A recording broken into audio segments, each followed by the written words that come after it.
কে? ঈশ্বরচন্দ্র গুপ্ত। বলো দেখি এ জগতে ধার্মিক কে হয়? সর্বজীবে দয়া যার ধার্মিক সে হয়।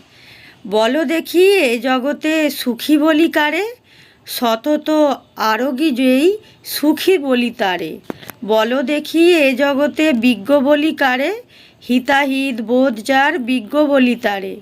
বলো দেখি এ জগতে ধীর বলি কারে? বিপদে যে স্থির থাকে ধীর বলি তাকে। বলো দেখি এ জগতে মূর্খ বলি কারে? নিজ কার্য নষ্ট করে মূর্খ বলি তারে। বলো দেখি এ জগতে সাধু বলি কারে? পরের যে ভালো করে সাধু বলি তারে। বলো দেখি এ জগতে জ্ঞানী বলি কারে? নিজ বোধ আছে যার জ্ঞানী বলি তারে। তাহলে বন্ধুরা, ভিডিওটি কেমন লাগলো? যদি ভালো লাগে অবশ্যই লাইক করবে, চ্যানেলটিকে সাবস্ক্রাইব করবে, আর আগে থেকে সাবস্ক্রাইব করা থাকলে অনেক ধন্যবাদ। ততক্ষণ ভালো থেকো, সুস্থ থেকো, সাবধানে থেকো। দেখা হবে নেক্সট ভিডিওয়ে। টাটা বন্ধুরা।